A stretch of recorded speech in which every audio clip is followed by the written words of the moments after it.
Four Archetypes by Carl Jung, Part 2, Concerning Rebirth. This paper represents the substance of a lecture which I delivered on the spur of the moment at the Eranos meeting in 1939. In putting it into writing form, I have made use of the stenographic notes which were taken at the meeting. Certain portions had to be omitted chiefly because the requirements of a printed text are different from those of the spoken word. However, so far as possible, I have carried out my original intention of summing up the content of my lecture on the theme of rebirth, and have also endeavored to reproduce my analysis of the 18th Sutra of the Koran as an example of a rebirth mystery. I have added some references to source material which the reader may welcome. My summary does not purport to be more than a survey of a field of knowledge which can only be treated very superficially in the framework of a lecture. Part 1. The Forms of Rebirth. The concept of rebirth is not always used in the same sense.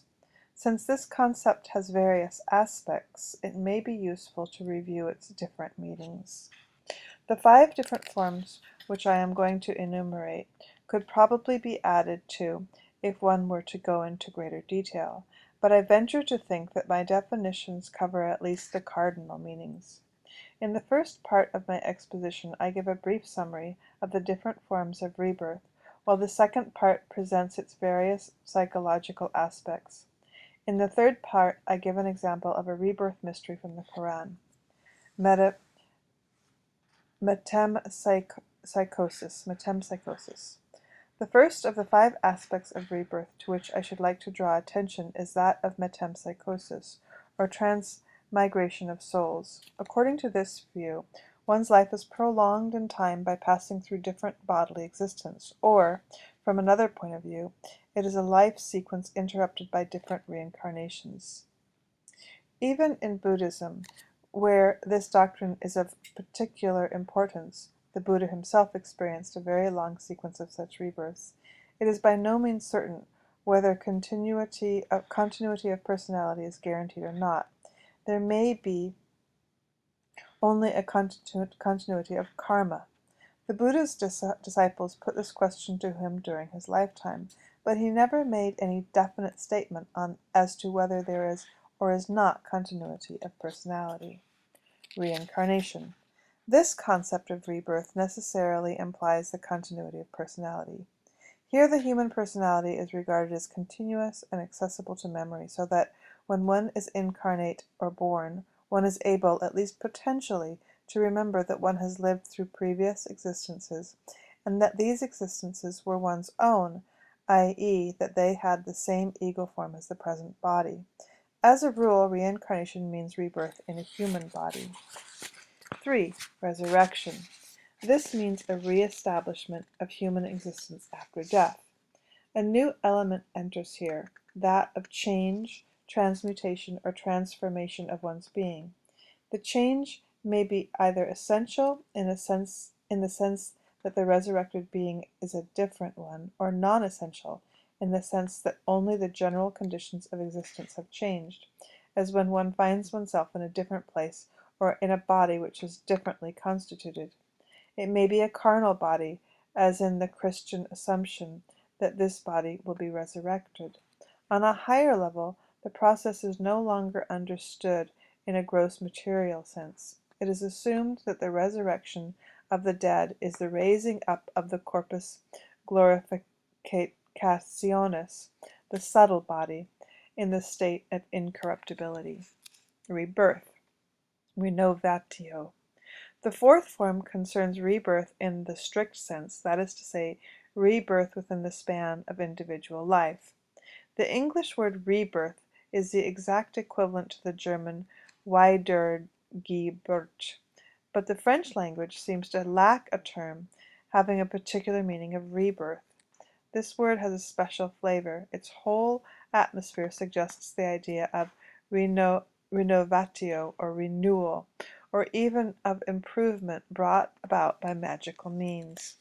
Rebirth may be a renewal without any change of being, inasmuch as the personality which is renewed is not changed in its essential nature, but only its functions or parts of the personality are subject to healing, strengthening, or improvement. Thus, even bodily ills may be healed through rebirth ceremonies. Another aspect of this fourth form is essential transformation, i.e., total rebirth of the individual. Here the renewal implies a change of his essential nature and may be called a transmutation. As examples, we may mention the transformation of a mortal into an immortal being, of corporeal into spiritual, and of a human into a divine being. Well-known prototypes of this change are the transfiguration of the Ascension of Christ, and the Assumption of the Mother of God into heaven after her death, altogether with her body. Similar conceptions are to be found in Part 2 of Goethe's Faust, for instance, the transformation of Faust into the boy, and then into Dr. Marianus. 5. Participation in the process of transformation. The fifth and last form is indirect rebirth. Here the transformation is brought about not directly by passing through death and rebirth oneself, but indirectly by participating in a process of transformation which is conceived of as taking place outside the individual. In other words, one has to witness or take part in some rite of transformation. This rite may be a ceremony such as the Mass, where there is a transformation of substances. Through his presence at the rite, the individual participates in divine grace. Similar transformations of the divinity are to be found in pagan mysteries. There too, the initiate sharing the experience is vouchsafed a gift of grace, and we know from the Elysian mysteries. A case in point is the confession of the initiate in the Elysian mysteries, who praises the grace conferred through the certainty of immortality. 2. The psychology of rebirth. Rebirth is not a process that we can in any way observe. We can neither measure, nor weigh, nor photograph it. It is essentially beyond perception. We have to do here with a purely psychic reality, which is transmitted to us only indirectly through personal statements. One speaks of rebirth, one professes rebirth, one is filled with rebirth. This we accept as sufficiently real. We are not concerned here with the question, is rebirth a tangible process or not? We have to be content with its psychic reality. I hasten to add that I am not alluding to the vulgar notion that anything psychic is either nothing at all or at best even more tenuous than a gas. Quite the contrary. I am of the opinion that the psyche is the most tremendous fact of human life. Indeed, it is the mother of all human facts, of civilization, and of its destroyer, war. All this is at first psychic and invisible. So long as it is merely psychic, it cannot be experienced by the senses, but is nonetheless indisputably real. The mere fact that people talk about rebirth, and that there is such a concept at all, means that a story of psychic experiences designated by that term must actually exist. What these experiences are like we can only infer from the statements that have been made about them. So, if we want to find out about what rebirth really is, we must turn to history in order to ascertain what rebirth has been understood to mean. Rebirth is an affirmation that must be counted among the primordial affirmations of mankind. These primordial affirmations are based on what I call archetypes. In view of the fact that all affirmations related to the sphere of the supersensual are, in the last analysis, invariably determined by archetypes, it is not surprising that a concurrence of affirmations concerning rebirth can be found among the most widely differing peoples. There must be psychic events underlying these affirmations, which it is the business of psychology to discuss, without entering into all the metaphysical and philosophical assumptions regarding their significance. In order to obtain a general view of their phenomenology, it is necessary to sketch the whole field of transformation experiences in sharper outline. Two main groups of experiences may be distinguished, that of the transcendence of life and that of one's own transformation. 1. Experience of the transcendence of life. A. Experiences induced by ritual. By the transcendence of life, I mean those aforementioned experiences of the initiate who takes part in a sacred rite which reveals to her the perpetual continuation of life through transformation and renewal.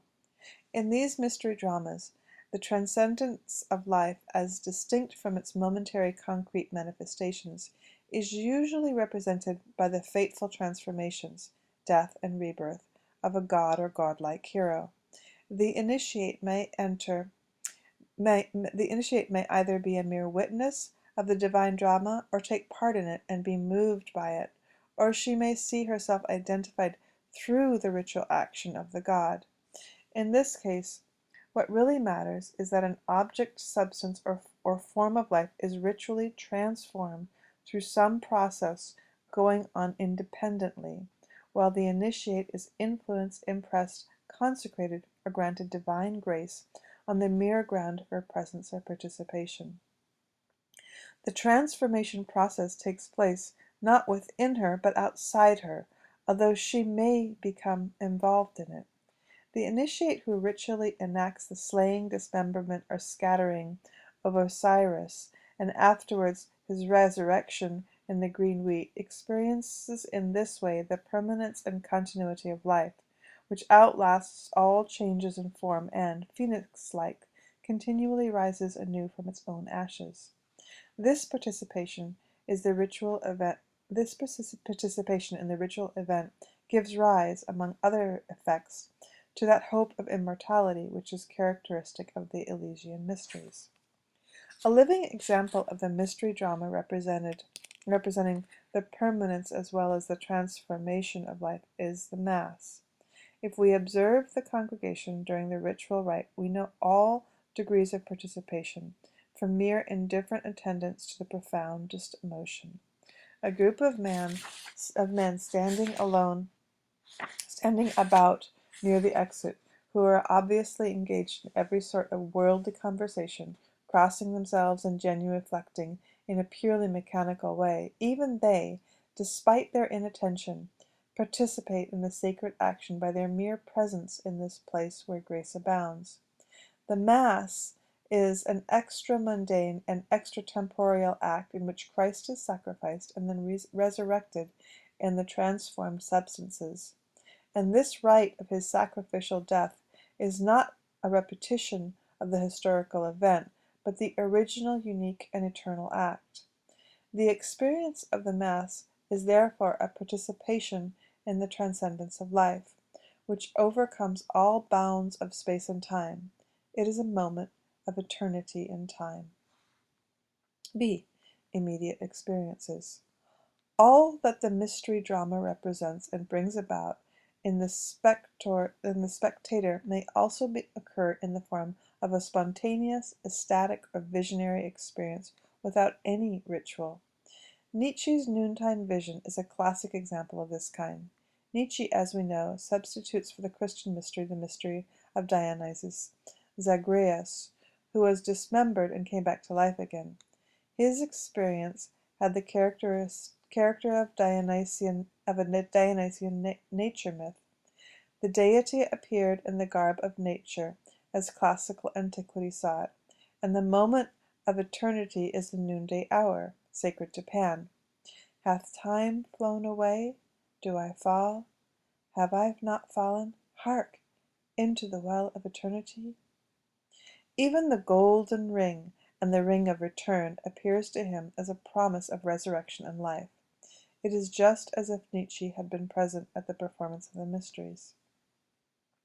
Many mystic experiences have a similar character. They represent an action in which the spectator becomes involved, although his nature is not necessarily changed. In the same way, the most beautiful and impressive dreams often have no lasting or transformative effect on the dreamer. He may be impressed by them, but he does not necessarily see any problem in them.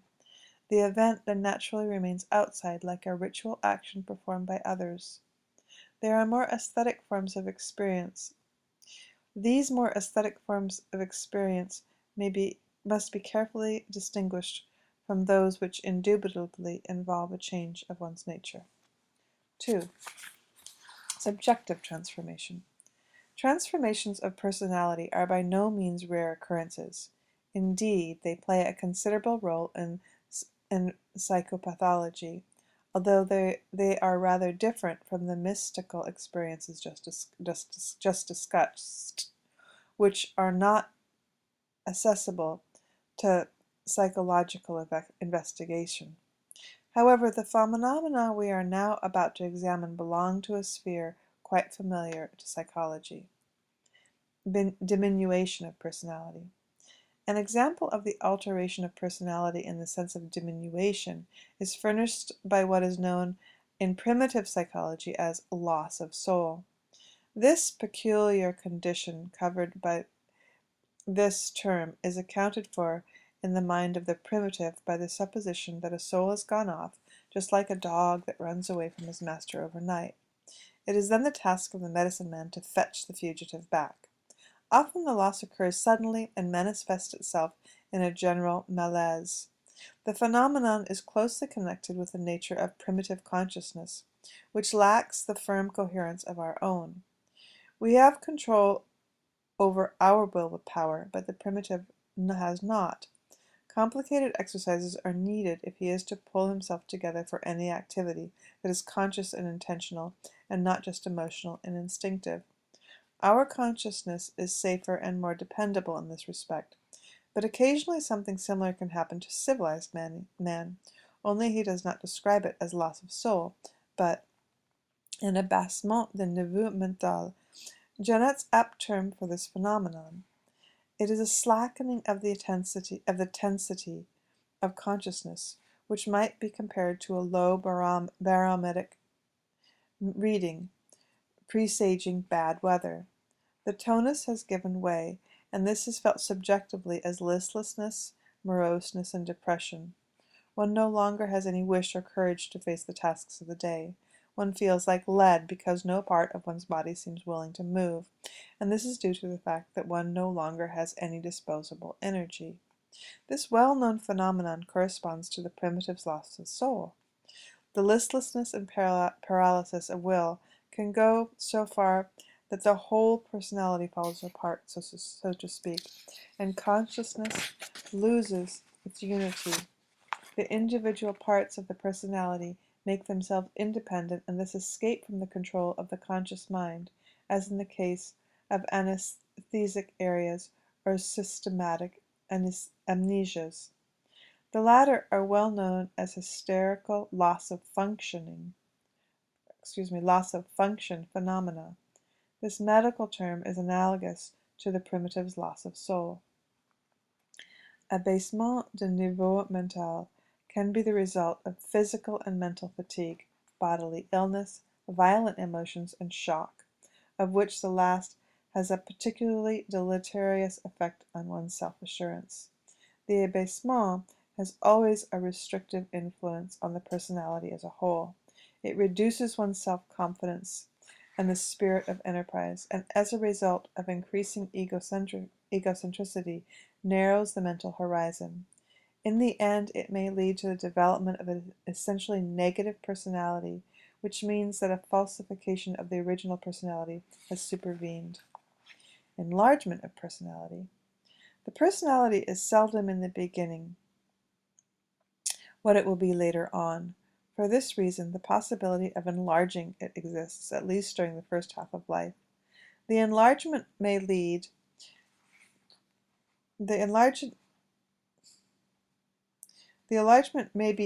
effected through an accretion from without, by new vital contents finding their way into the personality from outside and being assimilated. In this way, a considerable increase of personality may be experienced. We therefore tend to assume that this increase comes only from without, thus justifying the prejudice that one becomes a personality by stuffing into oneself as much as possible from outside. But the more assiduously we follow this recipe, the more stubbornly we believe that all increase has to come from without, the greater becomes our inner poverty. Therefore, if some great idea takes hold of us from outside, we must understand that it takes hold of us only because something in us responds to it and goes out to meet it. Richness of mind consists in mental receptivity, not in the accumulation of possessions. What comes to us from outside, and for that matter, everything that rises up from within, can only be made our own if we are capable of an inner amplitude equal to that of the incoming content. Real increase of personality means consciousness of an enlargement that flows from inner sources. Without psychic depth, we can never be adequately related to the magnitude of our object. It has therefore been said quite truly that a man grows with the greatness of his task, but he must have within himself the capacity to grow. Otherwise, even the most difficult task is of no benefit to him. More likely, he will be shattered by it. A classic example of enlargement is Nietzsche's encounter with Zarathustra, which made of the critic and aphorist a tragic poet and prophet. Another example is St. Paul, who, on his way to Damascus, was suddenly confronted by Christ. True though it may be that this Christ of St. Paul's would hardly have been possible without the historical Jesus, the apparition of Christ came to St. Paul not from the historical Jesus, but from the depths of his own unconscious.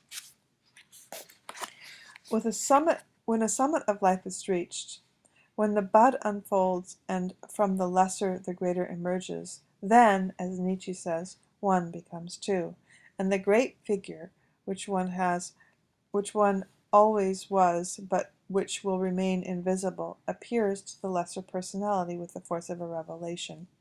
He who is truly and hopelessly little will always drag the revelation of the greater down to the level of his littleness, and will never understand that the day of judgment for his littleness has dawned. But the man who was inwardly great will know that the long expected friend of his soul, the immortal one, has now really come to lead captivity captive, that is, to seize hold of him, by whom this immortal had always been confined and held prisoner, and to make his life flow into a greater life, a moment of deadliest peril. Nietzsche's prophetic vision of the tightrope walker reveals the awful danger that lies in having a tightrope walking attitude towards an event to which St. Paul gave the most exalted name he could find.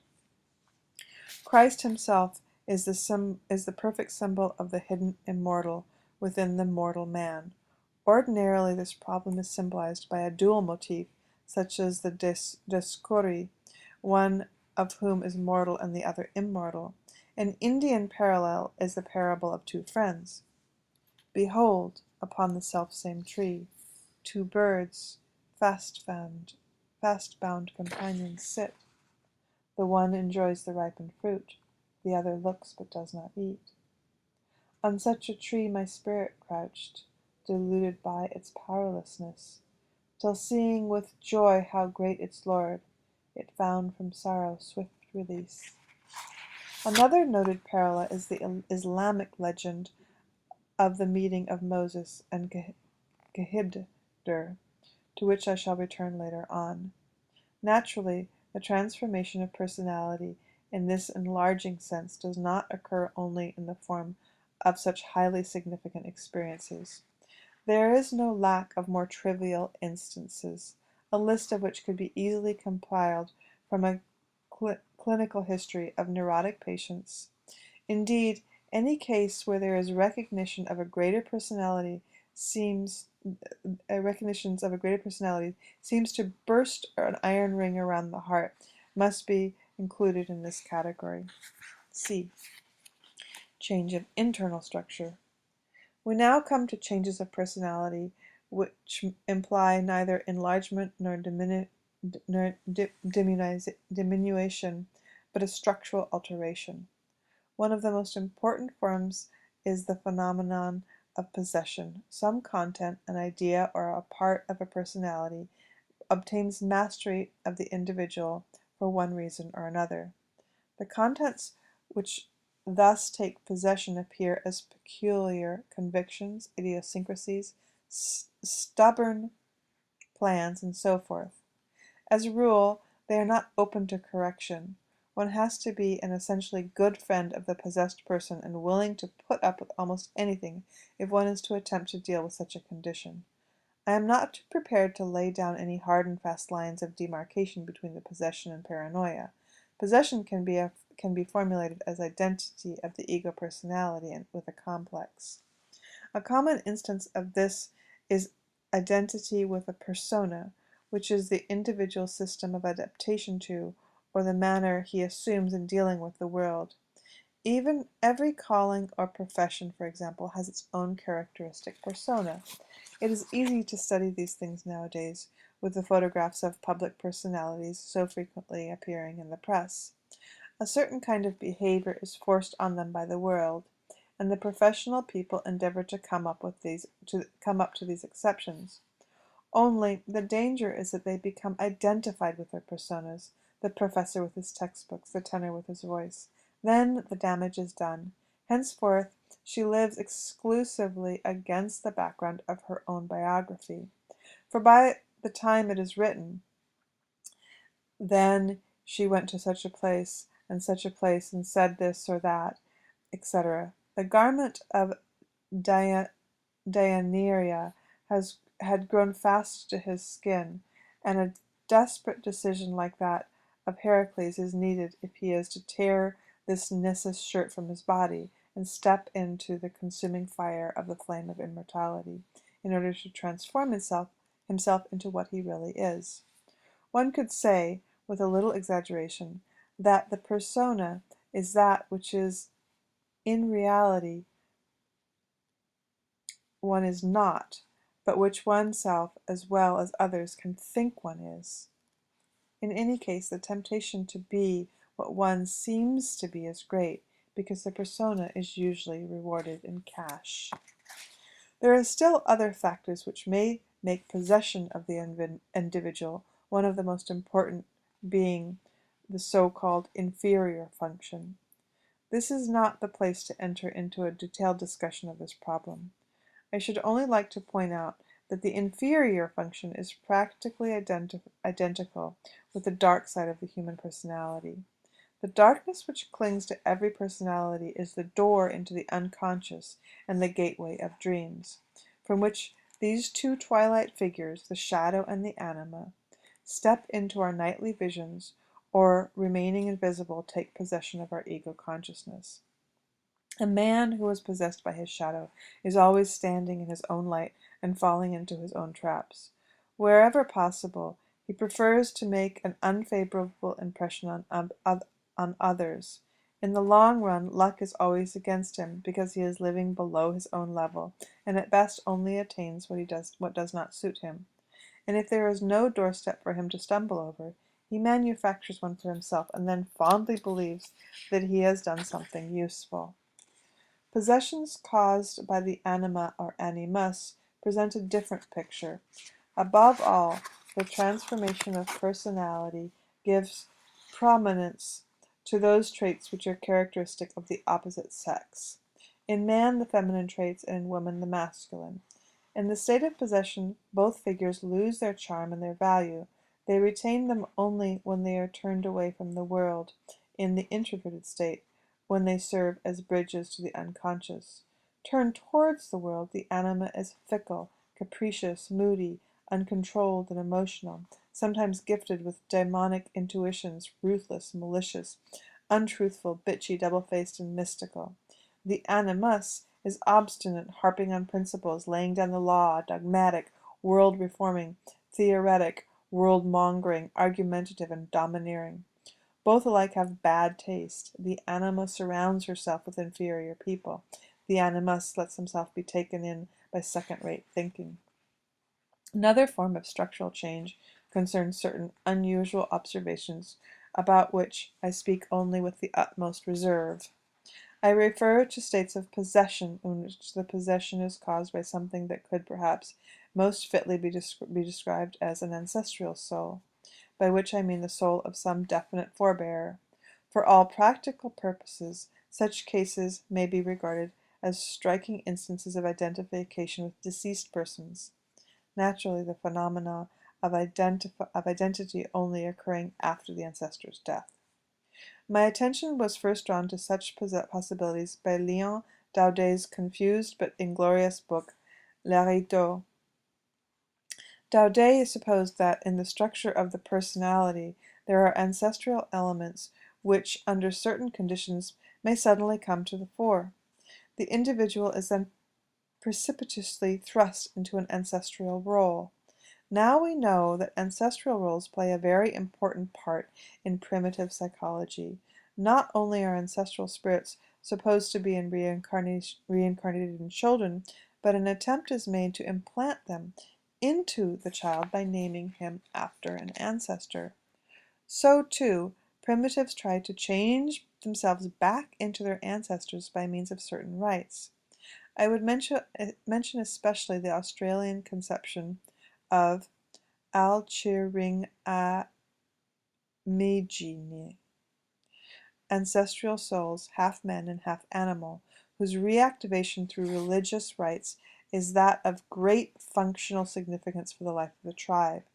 Ideas of this sort, dating back to the Stone Age, were widely diffused, as may be seen from numerous other traces that can be found elsewhere.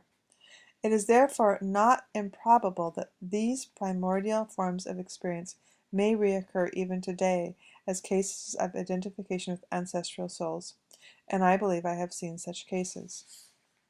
D. Identification with a group. We shall now discuss another form of transformation experience which I would call identification with a group. More accurately speaking, it is the identification of an individual with a number of people who, as a group, have a collective experience of transformation.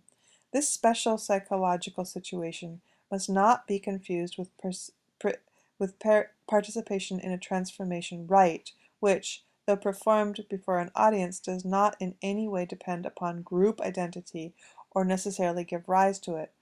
To experience transformation in a group and to experience it in oneself are two totally different things.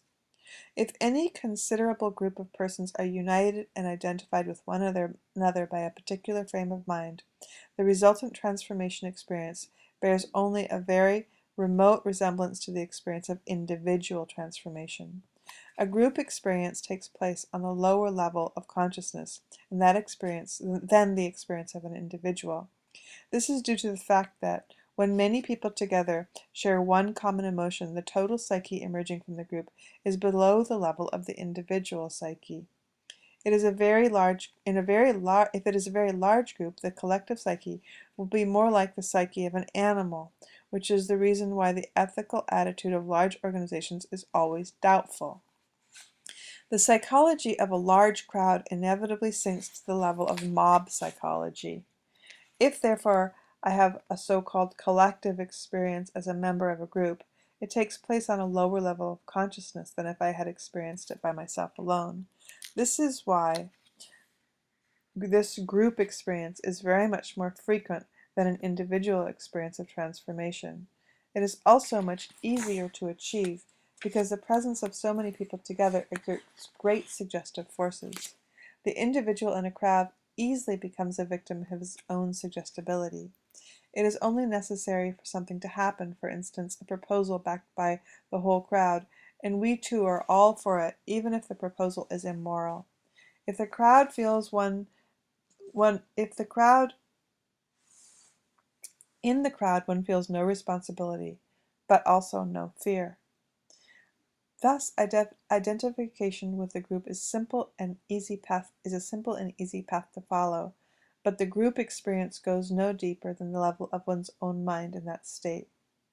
It does work a change in you, but the change does not last. On the contrary, you must have continued recourse to mass intoxication in order to consolidate the experience and your belief in it. But as soon as you are removed from the crowd, You are a different person again, and unable to reproduce the previous state of mind. The mass is swayed by a participation mystique, which is nothing other than an unconscious identity. Supposing, for example, you go to the theater, glance meets glance, everybody observes everybody else, so that all those who are present are caught up in an invisible web of mutual unconscious relationship. If this condition increases, one literally feels borne along by the universal wave of identity with others. It may be a pleasant feeling, one sheep among 10,000. Again, if I feel that this crowd is a great and wonderful unity, I am a hero, exalted with them, with the group. When I am myself again, I discover that I am Mr. So-and-so, and that I live at such and such street, on the third floor, and I also find that the whole affair was really most delightful, and I hope it will take place again tomorrow, so I may be once again feel myself to be a whole nation, which is much better than just being Mr. Plain X. Since this is such an easy and convenient way of raising one's personality to a more exalted rank, mankind has always formed groups, which made collective experiences of transformation, often of an ecstatic nature, made these possible.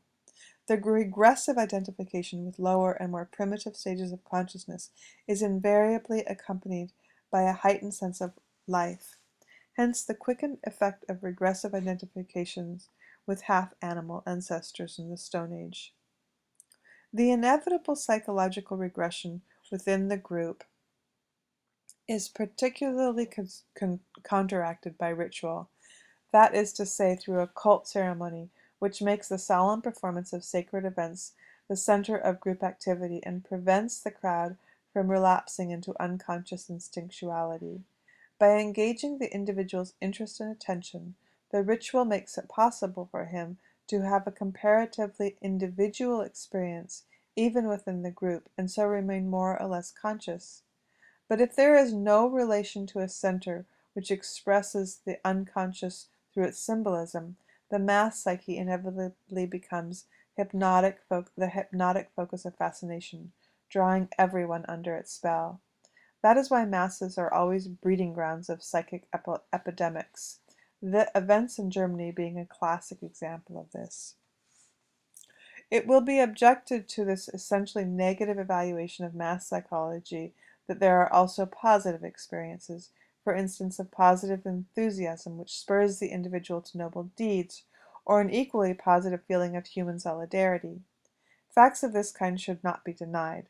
The group can give the individual a courage, a bearing, and a dignity which may easily get lost in isolation. It can awaken with her the memory of being a person among people, but that does not prevent something else from being added, which she would not possess as an individual. Such unearned gifts may seem a special favor of the moment, but in the long run there is danger of the gift becoming a loss, since human nature has a weak habit of taking gifts for granted. In times of necessity, we demand them as a right instead of making the effort to obtain them ourselves. One sees this unfortunately only too plainly in the tendency to demand everything from the state, without reflecting that the state consists of those very individuals who make the demands. The logical development of this tendency leads to communism, where each individual enslaves the community, and the latter is represented by a dictator or the slave owner. All primitive tribes characterized by communistic order of society also have a chieftain over them with unlimited powers. The communist state is nothing other than an absolute monarchy in which there are no subjects but only serfs. E. Identification with cult hero. Another important identification underlying the transformation experience is that with the god or hero who is transformed in the sacred ritual. Many cult ceremonies are expressly intended to bring this identity about, an obvious example being metamorphosis of Apuleius. The initiate, an ordinary human being, is elected to be Helios. He is crowned with a crown of palms and clad in the mystic mantle, whereupon the assembled crowd pays homage to him. The suggestion of the crowd brings with his identity the God about his identity with God. The participation of the community can also take place in the following way. There is no apotheosis of the initiate, but the sacred action is recited, and then, in the course of a long period of time, psychic changes gradually occur to the individual participants. The Osiris cult offers an excellent example of this. At first, only Pharaoh participated in the transformation of the god, since he alone had an Osiris, but later the nobles of the empire acquired an Osiris too, and finally the development culminated in the Christian idea that everyone has an immortal soul and shares directly with the God in the Godhead. In Christianity, the development was carried still further when the outer God or Christ gradually became the inner Christ of the individual believer, remaining one and the same through dwelling in many. This truth had already been anticipated by the psychology of totemism. Many exemplars of the totem animal are killed and consumed during the totem meals, and yet it is only the one who is being eaten, just as there is only one Christ child and one Santa Claus. In the mysteries, the individual undergoes an indirect transformation through his participation in the fate of the God. The transformation experience is also an indirect one in the Christian Church, inasmuch as it is brought about by the participation in something acted or recited. Here, in the first form, the dromenon is characteristic of the richly developed ritual of the Catholic Church. The second form, the recitation, the word, or gospel, is practiced as preaching of the word in Protestantism. F. Magical procedures. A further form of transformation is achieved through rite used directly for this purpose. Instead of the transformation experience coming to one through participation in a rite, the rite is used for the express purpose of effecting the transformation. It thus becomes a sort of technique to which one submits oneself. For instance, a man is ill and consequently needs to be renewed. The renewal must happen to him from outside and bring this about, and he is pulled through a hole in a wall at the head of his sick bed, and now he is reborn, or he is given another name and thereby another soul, and then the demons no longer recognize him, or he has to pass through a symbolic death, or grotesquely enough he is pulled through a leathern cow, which devours him, so to speak, in the front and then expels him from behind, or he undergoes an ablution or baptismal bath and miraculously changes into semi-divine being with a new character and an altered metaphysical destiny. G. Technical transformation. Because the use of the rite is in the magical sense, besides the use of the rite in the magical sense, there are still other special techniques in which, in addition to the grace inherent in the rite, the personal endeavor of the initiate is needed in order to achieve the intended purpose. It is a transformation experience induced by technical means. The exercises known in the East as yoga and in the West as exercia spiritualia come into this category. These exercises represent special techniques prescribed to advance and intended to achieve a definite psychic effect, or at least to promote it. This is true both of Eastern yoga and of the methods practiced in the West. They are therefore technical procedures in the fullest sense of the word, elaborations of the originally natural processes of transformation. The natural or spontaneous transformations that occurred earlier, before there were any historical examples to follow, were thus replaced by techniques designed to induce the transformation by imitating the same sequence of events. I will try to give an idea of such a technique which may have originated by relating a fairy story. Once there was a queer old man who lived in a cave, where he had sought refuge from the noise of the villages. He was reputed to be a sorcerer, and therefore he had disciples who hoped to learn the very art of sorcery from him. But he himself was not thinking any such thing. He was only seeking to know what it was that he did not know, and from which he felt certain was always happening.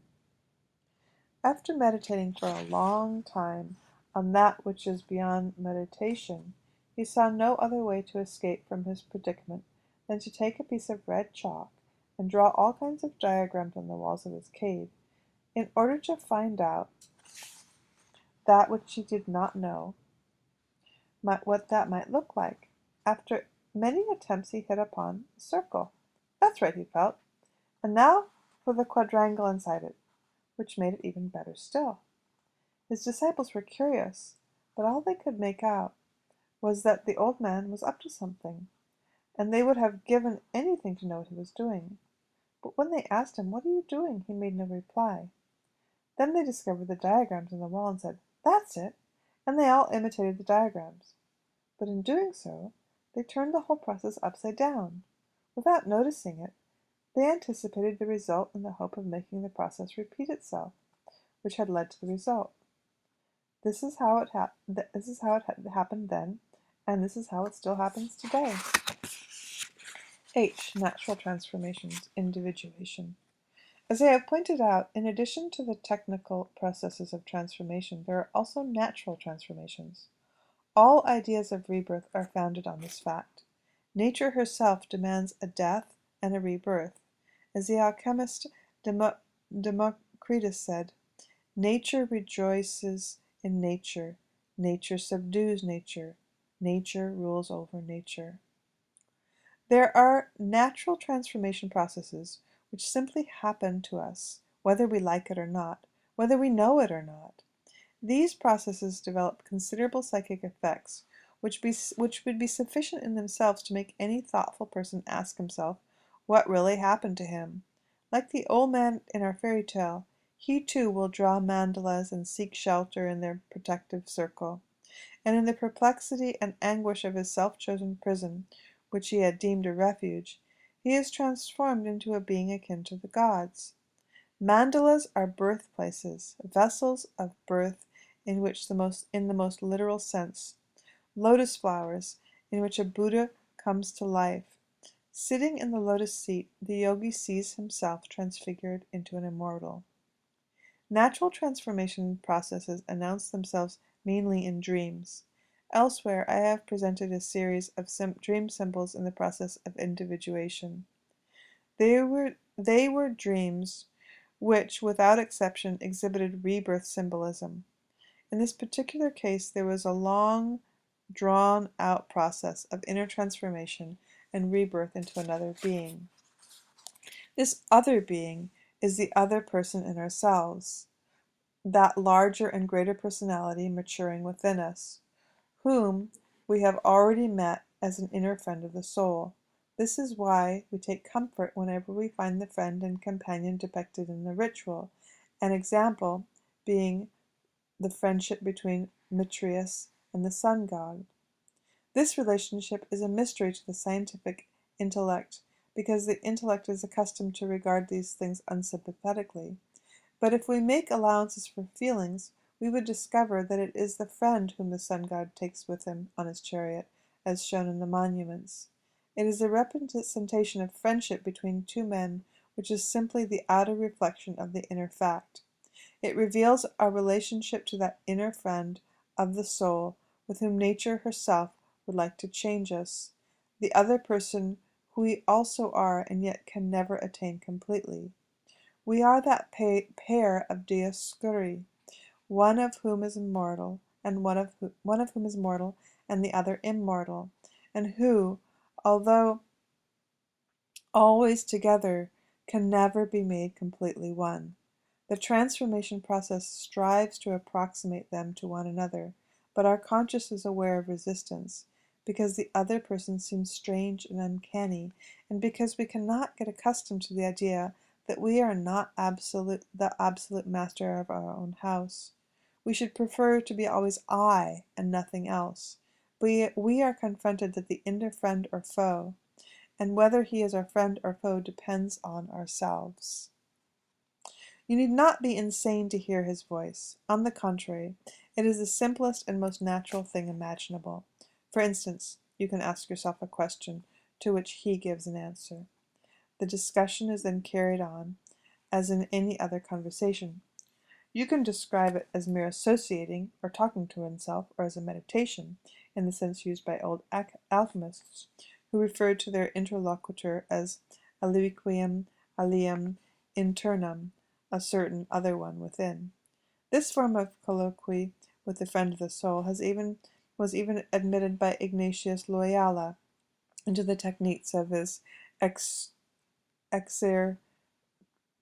exercitia spiritualia, but with the limiting condition that only the person meditating is allowed to speak, whereas the inner response is passed over as being merely human and therefore to be repudiated. This state of things has continued down to the present day. It is no longer a moral or metaphysical prejudice, but, which is much worse, an intellectual one. The voice is explained as nothing but associating, pursued in a witless way, and running on and on without sense or purpose, like the works of a clock that have no dial. Or we say, it's only my own thoughts, even if, on closer inspection, it should turn out that they are thoughts which we either reject or had never consciously thought of at all, as if everything psychic that is glimpsed by the ego had always formed part of it. Naturally, this hybris serves the useful purpose of maintaining the supremacy of ego consciousness, which must be safeguarded against dissolution into the unconscious. But it breaks down ingloriously if ever the unconscious should choose to let some nonsensical idea become an obsession, or to produce some other psychogenic symptoms for which we would not like to accept responsibility on any account. Our attitude towards this inner voice alternates between two extremes. It is regarded either as an undiluted nonsense or as the voice of God. It does not seem to occur to any one that there might be something valuable in between. The other may be just one-sided in one way as one-sided in one way as the ego is in another, and yet the conflict between them may give rise to truth in meeting, but only if the ego is willing to grant the other its rightful personality. It has, of course, a personality anyway, just as have the voices of insane people, but a real colloquy becomes possible only when the ego acknowledges the existence of a partner to the discussion. This cannot be expected of everyone, because after all, not everyone is a fit subject for exercises, spiritual exercises, nor can it be called a colloquy if one speaks only to oneself or only addresses the other, as in the case of George Sand in her conversations with a spiritual friend. For 30 pages she talks exclusively to herself, while one waits in vain for the other to reply. The colloquy of the exercia may be followed by that silent grace in which the modern doubter no longer believes. But what if there were a supplication Christ himself? What if there were a supplicated Christ himself, who gave immediate answer in the words of the sinful human heart? What fearless abyss of doubt would have then been opened? What madness should we not have then had to fear? What madness should we not then have had to fear? From this one can understand that images of the gods are better mute, and that the ego consciousness had better believe its own supremacy rather than go on associating.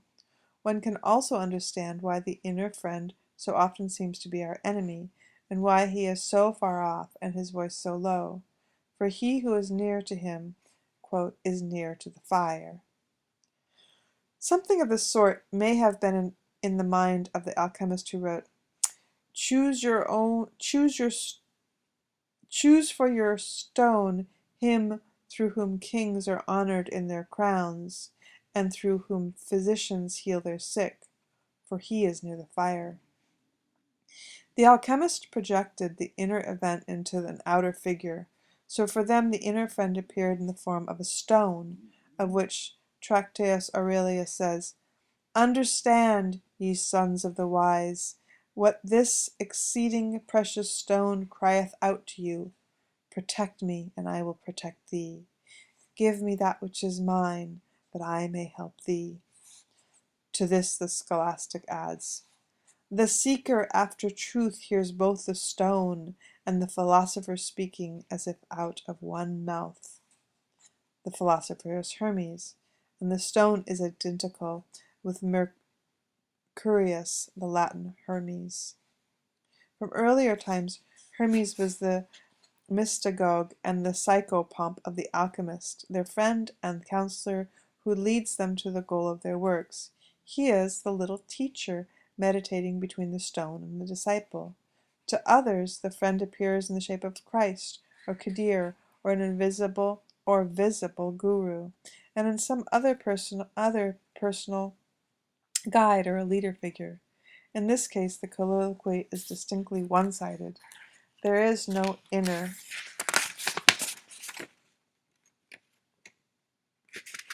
dialogue, but instead the response appears as the action of the other, i.e., an outward event. The alchemists saw in it the transformation of the chemical substance. So, if one of them sought transformation, he discovered it outside in matter, whose transformation cried out to him, as it were, I am the transformation! But some were clever enough to know, it is my own transformation, not a personal transformation, but the transformation of what is mortal in me into what is immortal. It shakes off the mortal husk that I am, and awakens to a life that is its own. It mounts the sun barge, and may take me with it. This is a very ancient idea. In Upper Egypt, near Aswan, I once saw an ancient Egyptian tomb that had just been opened. Just behind the entrance door was a little basket made of reeds, containing the withered body of a newborn infant, wrapped in rags. Evidently the wife of one of the workmen had hastily laid the body of her dead child in the nobleman's tomb at the last moment, hoping that, when he entered in the sun barge in order to raise anew, it might share in his salvation, because it had been buried in the holy precinct within reach of the divine grace. 3. A typical set of symbols illustrating the process of transformation. I have chosen as an example a figure which plays a major role in Islamic mysticism, namely Qadir, the verdant one. He appears in the 18th surah of the Quran entitled The Cave. This entire surah is taken up with the rebirth mystery. The cave is the place of the rebirth, that secret cavity in which one is shut up in order to be incubated and renewed. The Quran says of it, You might have seen the rising sun decline to the right of their cavern, and as it set go past them on the left, while they, the seven sleepers, stayed in the middle. The middle is the center where the jewel reposes, where the incubation or the sacrificial rite or the transformation takes place. The most beautiful development of this symbolism is to be found in Mithritic altarpieces and in alchemical pictures of the transformative substance, which is always shown between sun and moon. Representations of the crucifixion frequently follow the same type, and a similar symbolic arrangement is also found in the transformation or healing ceremonies of the Navajos. Just such a place of the center or of transformation in the cave in which these seven who had gone to sleep, little thinking they would experience there a prolongation of life verging on immortality. When they awoke, they had slept 309 years. The legend has the following meaning. Anyone who gets into that cave, that is to say, into the cave which everyone has in himself, or into the cave that lies beyond conscious, will find himself involved in an, at first, unconscious process of transformation. By penetrating into the unconscious, she makes a connection with her unconscious contents. This may result in a momentous change of personality in the positive or negative state. The transformation is often interpreted as a prolongation of the natural span of life, or an earnest of immortality. The former is the case with many alchemists, notably Paracelsus in his treatise De Vita Longa, and the latter is exemplified in the Elysian Mysteries. Those seven sleepers indicated by their sacred number that they are gods, who are transformed during sleep and thereby enjoy eternal youth. This helps us to understand at the outset that we are dealing with a mystery legend. The fate of the numerous figures recorded in its scripts, the hearer, because the story gives expression to parallel processes in her own unconscious, which in that way are integrated into consciousness again. The repristination of the original state is tantamount to attaining once more the freshness of youth. The story of the sleepers is followed by some moral observations which appear to have no connection with it. But this apparent irrelevance is deceptive. In reality, these edifying components are just what are needed by those who cannot be reborn themselves and have to be content with moral conduct. That is to say, with adherence to the law. Very often behavior prescribed by rules is a substitute for spiritual transformation. These edifying observations are then followed by the story of Moses and his servant Joshua ben Nun. And Moses said to his servants, I will not cease from my wandering until I have reached the place where two seas meet, even though I journey for 80 years. But when they had reached the place where two seas met, they forgot their fish, and it took its ways through the streams to the sea. And when they had journeyed past this place, Moses said to his servant, Bring us our breakfast, for we are weary from this journey. But the other replied, See what has befallen me. When we were resting by that rock, I forgot the fish. Only Satan can put it out of my mind. And in wondrous fashion, it took its way to the sea. Then Moses said, That is the place we seek. And they went back the way they had come, and they found one of our servants, whom we had endowed with our graces and our wisdom. Moses said to him, Shall I follow you, that you may teach me for my guidance some of the wisdom you have learnt? But he answered, You will not bear with me, for how should you bear patiently with things you cannot comprehend? And Moses said, If Allah wills, you will find me patient. I shall not in anything disobey you. He said, If you are bent on following me, you must ask no questions about anything till I myself speak to you concerning it. The two set forth, but as soon as they embarked, Moses' companion bored a hole in the bottom of the ship. A strange thing you have done, exclaimed Moses. Is it to drown her passengers that you have bored a hole in her? Did I not tell you, he replied, that you would not bear with me? Pardon my forgetfulness, said Moses. Do not be angry with me on this account. They journeyed on until they fell in with a certain youth. Moses' companions slew him, and Moses said, You have killed an innocent man who has done no harm. Surely you have committed a wicked crime. Did I not tell you, he replied, that you would not bear with me? Moses said, If I ever question you again, abandon me, for then I should deserve it. They traveled on until they came to a certain city. They asked the people for some food, but the people declined to receive them as their guests. There they found a wall at the point of falling down. The other raised it up, and Moses said, Had you wished, you could have demanded payment for your labors. Now the time has come that we must part, said the other. But first I will explain to you those acts of mine which you could not bear with impatience. Know that the ship belonged to some poor fishermen. I damaged it because in their rear was a king who was taking every ship by force. As for the youth, his parents were both true believers, and we feared lest he should plague them with his wickedness and unbelief. It was our wish that their Lord should grant them another in his place, a son more righteous and more filial. As for the wall, it belonged to 2 orphan boys in the city whose father was an honest man. Beneath it their treasure is buried. Your Lord decreed in his mercy that they should dig out their treasure when they grew to manhood. What I did was not done by caprice.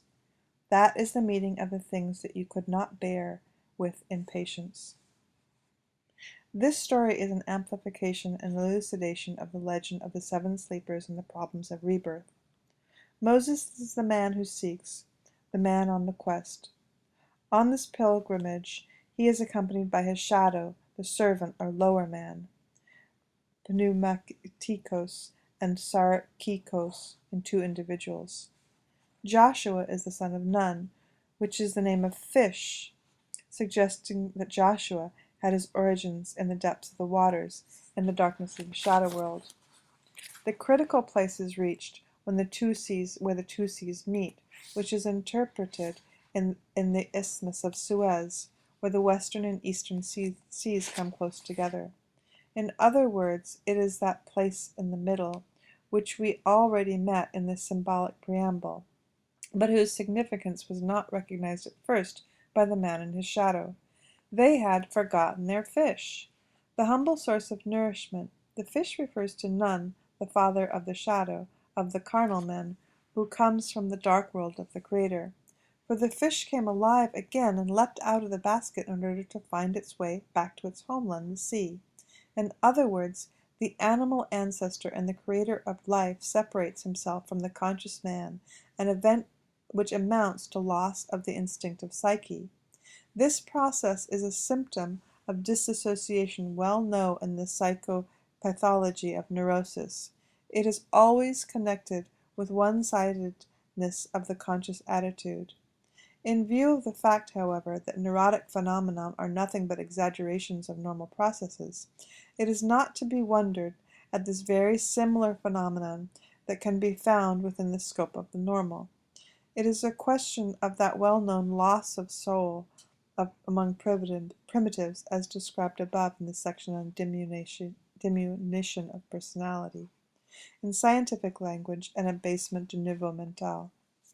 Moses and his servant soon noticed what happened. Moses sat down, worn out and hungry. Evidently he had a feeling of insufficiency, from which a psychological explanation is given. Fatigue is one of the most regular symptoms of loss of energy or libido. The entire process represents something very typical, namely the failure to recognize a moment of crucial importance, a motif which we encounter in a great variety of mythical forms. Moses realizes that he had unconsciously found the source of life and then lost it again, which we might well regard as remarkable intuition. The fish they had intended to eat is a content of the unconscious, by which the connection with the origin is re-established. He is the reborn one, who had awakened to a new life. This came to pass, as the commentaries say, through the contact with the water of life. By slipping back into the sea, the fish once more became a content of the unconscious, and its offspring are distinguished by having only one eye and half a head. The alchemists, too, speak of a strange fish in the sea, the one round fish lacking bones and skin, which symbolize the round element, the germ of the animate stone, of the filius philosophorum. The water of life has its parallel in the aqua permanens of alchemy. This water is extolled as vivifying, besides which it has the property of dissolving all solids and coagulating all liquids. The Quran commentaries state that, on the spot where the fish disappeared, the sea had turned into solid ground, whereupon the tracks of the fish could still be seen. On the island thus formed Kadir is sitting, and in the place of the middle. The mystic interpretation says that he was sitting on a throne consisting of light between the upper and lower sea, again in the middle position. The appearance of Kadir seems to be mysteriously connected with the disappearance of the fish. It looks almost as if he himself had been the fish.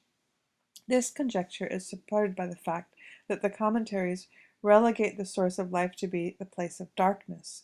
The depths of the sea are dark, mare tenebrotias.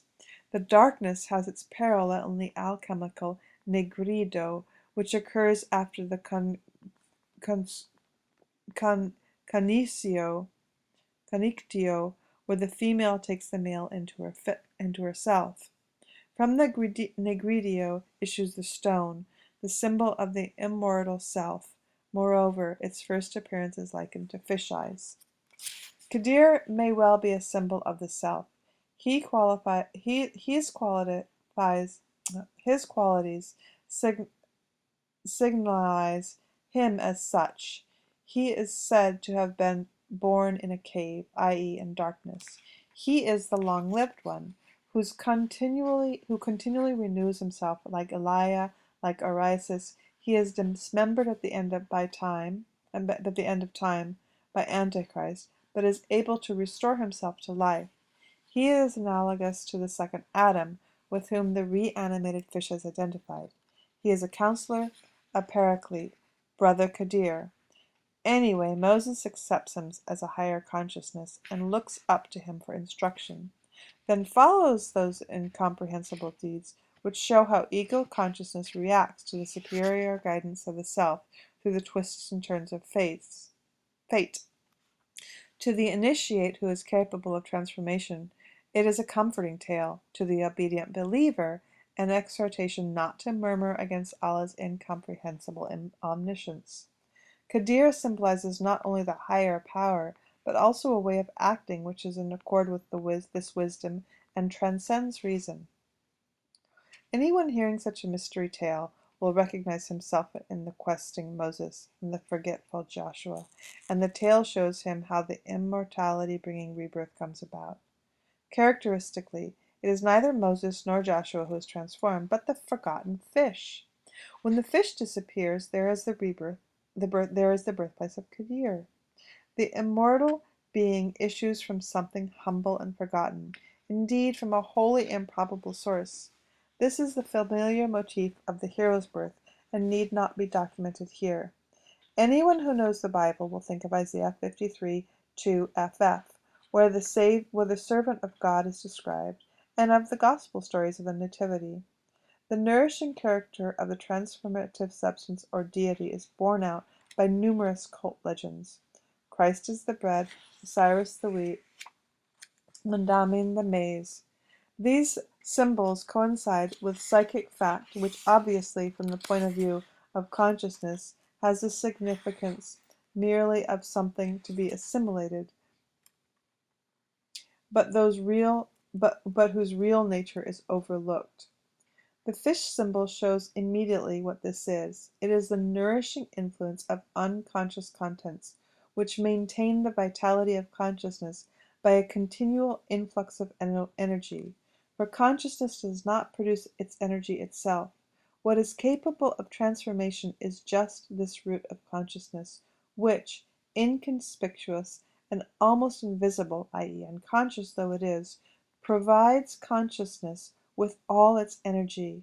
Since the unconscious gives us the feeling that it is something alien, a non-ego, it is quite natural that it should be symbolized by an alien figure. On the other hand, it is the most insignificant of things, while on the one hand, while on the other, so far as it potentially contains that round wholeness which consciousness lacks, it is the most significant of all.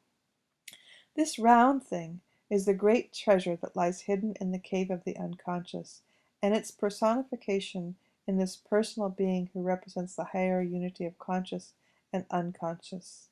That's what it is. It is a figure comparable to Hirangarabha, Purushna, Atman, and the mystic Buddha. For this reason I have elected to call it Self, by which I understand a psychic totality and at the same time a center, neither of which coincides with the ego, but includes it, just as a larger circle encloses a smaller one. The intuition of immortality, which makes itself felt during the transformation, is connected with a peculiar nature of the unconscious. It is, in a sense, non-spatial and non-temporal. The empirical proof of this is the occurrence of so-called telepathic phenomena, which are still denied by hyper-skeptical critics, although in reality they are much more common than is generally supposed. The feeling of immortality it seems to me, has its origin in a peculiar feeling of extension in space and time, and I am inclined to regard the deification of rites and the mysteries as a projection of this same psychic phenomenon. The character of the self as a personality comes out very plainly in the Kadir legend. The feature is most strikingly expressed in the non-Quranic stories about Kadir, of which Voltaire gives some telling examples. During my trip through Kenya, the headman of our safari was a Somali who had been brought up in the Sufi faith. To him, Kadir was in every way a living person, and he assured me that I might at any time meet Kadir, because I was, as he put it, Mtuyu Kitambu, or a man of the book, meaning the Koran. He had gathered from our talks and that I knew the Koran better than he did, which was, by the way, not to say a great deal. For this reason he regarded me as Islamu. He told me I might meet Kadir in the streets in the shape of a man, or he might appear to me during the night as a pure white light, or, he smilingly plicked the blade of a blade of glass, the verdant one might even look like that. He said he himself had once been comforted and helped by Kadir, and that he could not find a job after the war and was suffering for want. One night while he slept he dreamt he saw a bright white light near the door, and he knew it was Kadir. Quickly leaping to his feet in the dream, he reverentially saluted him with the words, "Salam alaikum, peace be with you," and then he knew his wish would be fulfilled. He added that a few days later he was offered a post as headman by a safari by a firm of outfitters in Nairobi. This shows that, even in our own day, Kadir still lives in the religion of the people, as friend, adviser, comforter, and teacher of the revealed wisdom.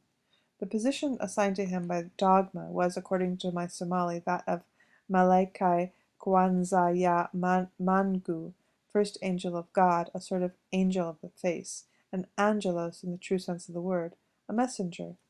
Kadir's character as a friend explains the subsequent part of the 18th Surah, which reads as follows: They will ask you about Dula Qarnayn. Say, I will give you an account of him.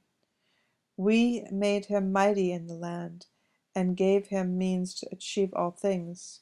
He journeyed on a certain road until he reached the west, and saw the sun setting in a pool of black mud.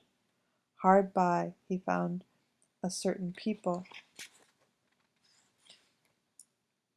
Dulquarnem, we said, you must either punish them or show them kindness. He replied, The wicked we shall surely punish, then they shall return to their Lord and be sternly punished by him. As for those that have faith and do good work, we shall bestow on them rich reward and deal indulgently with them. He then journeyed along another road until he reached the east, and he saw the sun setting upon a people whom we utterly exposed to the flaming rays. So he did, and we had full knowledge of all the forces of his command. Then he followed yet another route until he came between the two mountains, and found a people who could barely understand a word. Dulquarnin, they said, Gog and Magog are ravaging this land. Build us a rampart against them, and we will pay you tribute. He replied, The power which my Lord has given me is better than any tribute. Lend me a force of laborers, and I will raise a rampart between you and them. Come, bring me blocks of iron. He dammed up the valley between the two mountains, and said, Ply your bellows. And when the iron blocks were red with heat, he said, Bring me molten brass to pour on them. Gog and Magog could not scale it, nor could they dig their way through it. He said, This is a blessing from my Lord, but when my Lord's promise is fulfilled, he will level it to dust. The promise of my Lord is true. On that day we will let them come in tumultuous throngs. The trumpet shall be sounded, and we will gather them all together. On that day hell shall be laid bare before the unbelievers, who have turned a blind eye to my admonishment and a deaf ear to my warning. We see here another instance of that lack of coherence which is not uncommon in the Quran. How are we to account for this apparent abrupt transition to Delacroix and the two-horned one, that is to say, Alexander the Great? Apart from the unheard of anachronism, Muhammad's chronology in general leaves much to be desired. One does not quite understand why Alexander is brought in here at all, but it has to be borne in mind that Kadir and Delacroix are the great pair of friends, altogether comparable with Dioscuri, as Volaire's rightly emphasized. The psychological connection may therefore be presumed as follows. Moses has had a profoundly moving experience of the self, which brought unconscious process before his eyes with overwhelming clarity. Afterwards, when he comes to his people, the Jews, who are counted among the infidels, and wants to tell them about his experience, he prefers to use the form of mystery legend. Instead of speaking about himself, he speaks of the two-horned one.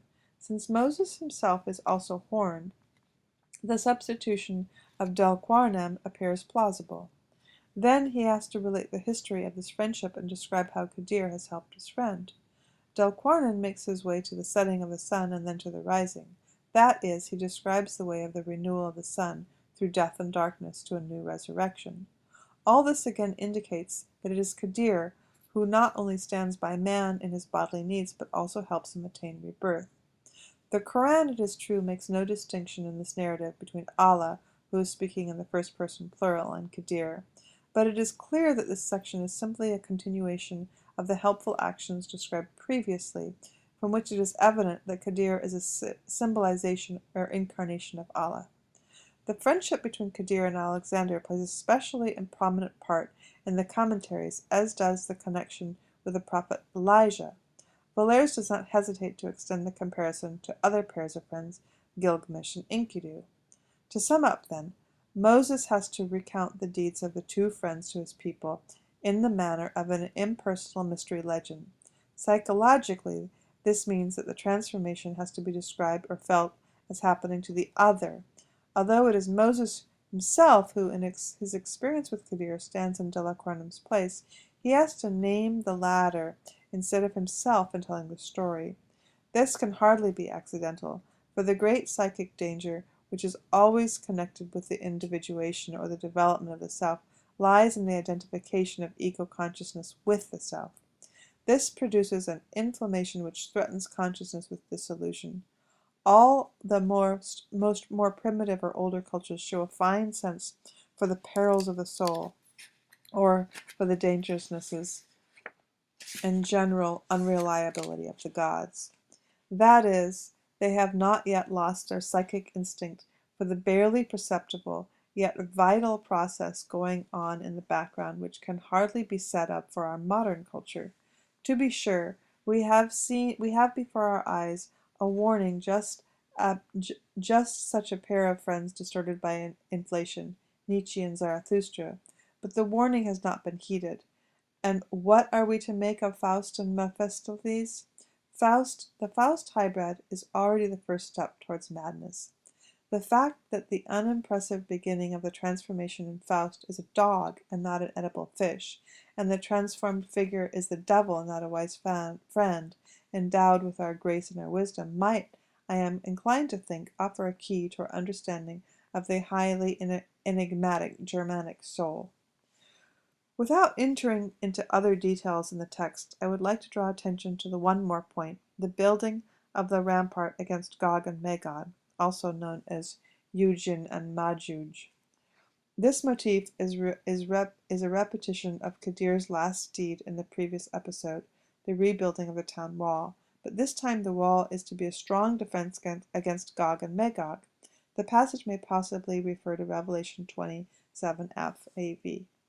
And when the 1,000 years are expired, Satan shall be loosed out of his prison, and shall go out to deceive the nations which are in the four quarters of the earth, Gog and Magog, to gather them together for battle, the number for whom is the sand of the sea.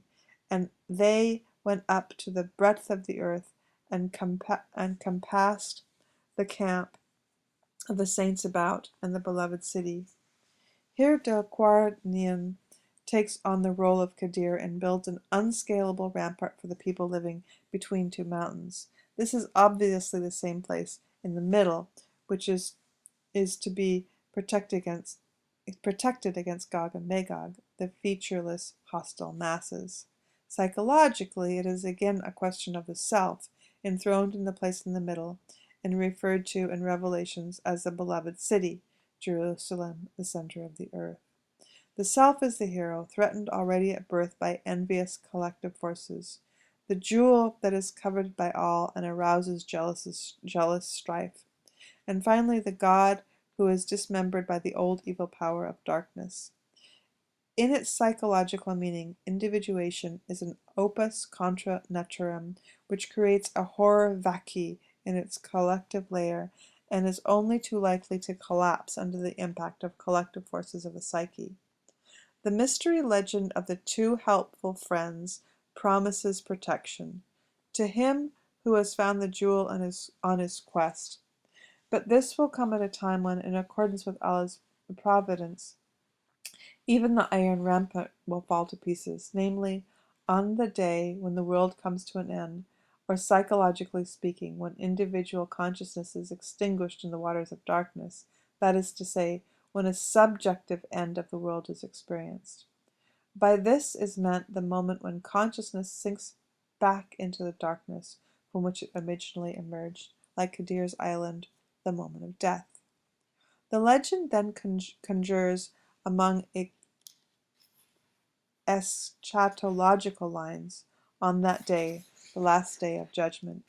The light returns to eternal light and the darkness to eternal dark. The opposites are separated, and a timeless stare of permanence sets in, which, because of the absolute separation of opposites, is nevertheless one of supreme tension and therefore corresponds to the improbable initial state. This is in contrast to the view which sees the end as a complexo oppositorium. With this prospect of eternity, paradise and hell, and the 18th Sutra comes to an end.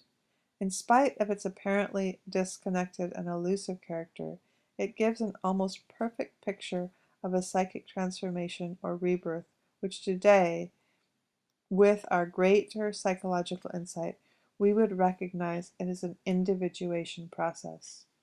Because of the great age of the legend and the Islamic prophet's primitive cast of mind, the process takes place entirely outside the sphere of consciousness and is projected in the form of a mystery legend of a friend or a pair of friends and the deeds they perform. This is why it is all so elusive and lacking in logical sequence.